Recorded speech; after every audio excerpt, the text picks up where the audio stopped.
This story is about 12 years old. I told it to one of my coworkers yesterday, and he said I should share it on Reddit. Today he again nudged me, so here we are having drinks before the 4-day weekend, and my writing is complete. In college, I met a woman who I thought was my one. We dated for about 2 years and had a big damn wedding after a 10-month engagement. Her family was pretty well to do in a small southern town. We were both continuing our education, and I was also working to support us. I was pursuing a master's in engineering while she was finishing her doctorate in anthropology. Over the summer, an opportunity came up for her to make some extra money going as an aide on a religious studies trip to Jamaica. I didn't hesitate when she asked me about it. I mean, she was going to get to visit Jamaica and get paid for it. I saw no downside other than missing her being at home for 6 weeks. Little did I know at the time, but she had been ducking the professor. He had hung out with us, smoked my green tea, and drank my ducking beer. I considered him a friend who arranged the trip for a couple of months, and it was a getaway for them to do it regularly all over the island. I, clueless and happy, went about the weeks while she was gone taking extra shifts, so I could match what she made in our account and surprise her. What a dip crap, right? One of the students from the trip actually seeked me out to clue me in. I didn't believe him until I started looking for evidence on my own. I broke down and checked her texts while she was sleeping and nothing was there. There were a few VMs, so I decided to listen, and there it was, a message from the giant a-hole saying how exciting it was that I almost caught them. I opened up her laptop and hit the emails after that. It was piles and piles of crap, making fun of me for not knowing, ducking in our bed and laughing about it. There was so much and I was so heartbroken. Still too hurt to take any action. I was lost. I had no idea what to do, so I sat on it for a couple weeks and acted as normally as I could. I noticed everything now. I felt so stupid for not seeing it before. So many signs. One stuck out in particular.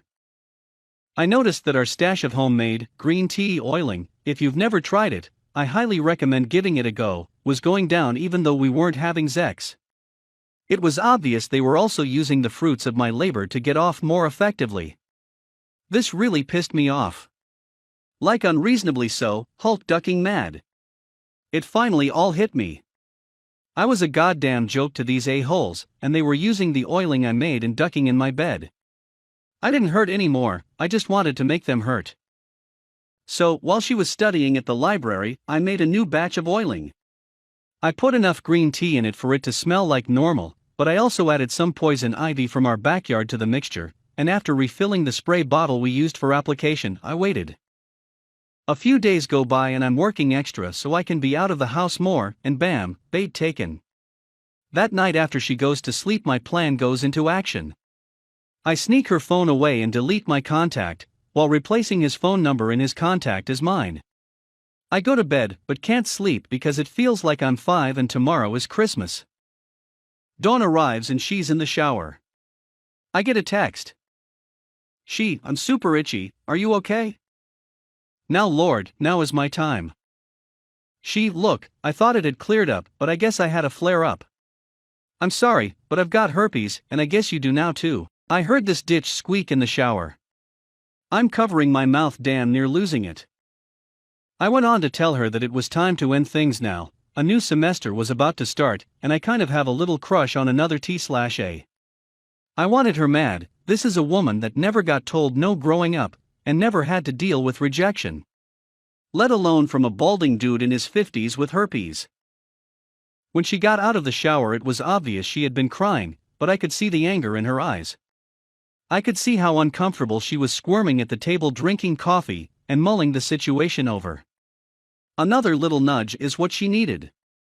The reply she got to her pages and pages of anger and sadness was, "Thanks for the good times, but can you keep this a secret between us? I don't want to ruin my chances with anyone else." She's flush with anger now, just seething. She gathered her keys and headed out the door without even saying goodbye. I knew where she was going. I booted up her laptop and set it to reformat, deleting her dissertation and any notes pertaining to it before following her to campus. I parked a few lots over and rushed over to his office, where I found her screaming at him for giving her herpes. There's lots of people there. Professors, aides, students, other faculty. I'm dying. He is beyond embarrassed and confused as duck. She is ugly, crying in front of her peers. I'm in heaven. I didn't even care that people were going to think I had herpes too. The fallout was apocalyptic in their department. He lost his job due to code of conduct at the university. We got divorced the following year. State law was we had to be separated for 1 full year before being granted a divorce. I got to keep most of the assets, primarily savings, and not a ton, but I worked for it. She never finished her doctorate and went on to be a perpetually pregnant housewife that sells Herbalife on Facebook, and he teaches high school now. It took a few years for it all to unfold, but watching it was glorious. We have reached the end of the story. Let's listen to some of the comments by our Reddit listeners. Comment 1. As they say, revenge is best served cold. I would have lost it as soon as I found out, and would have never had the time to plan something so epic. How's your love life now? Have you ever trusted another woman after that?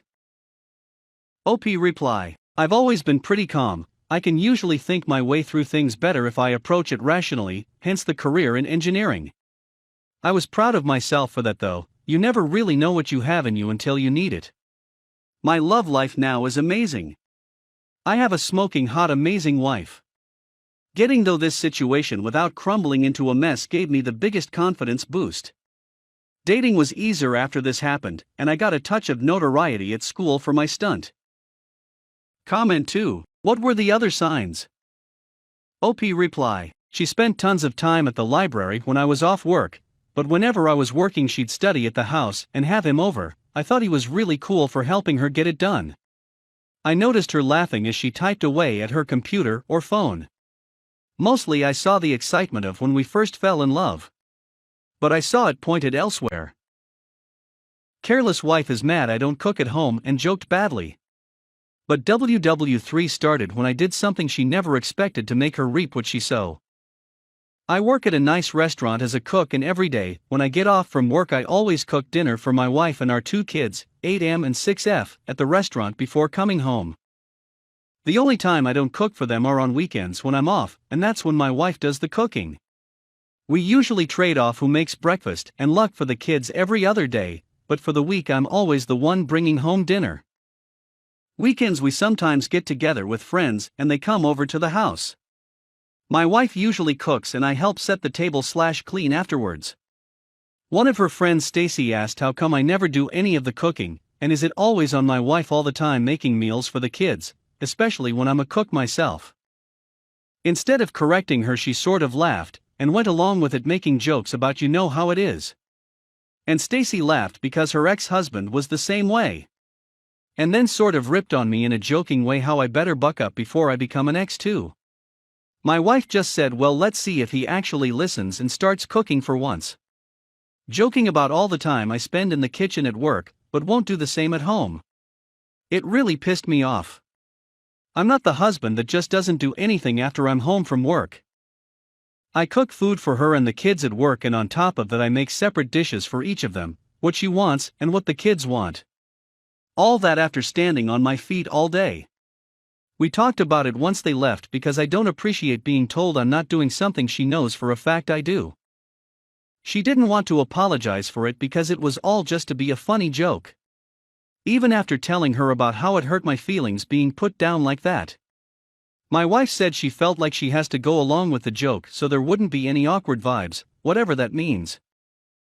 But I said fine, if she can't apologize for something that was mean just so she could laugh along with her friends, then I won't keep doing something she already claims I don't do.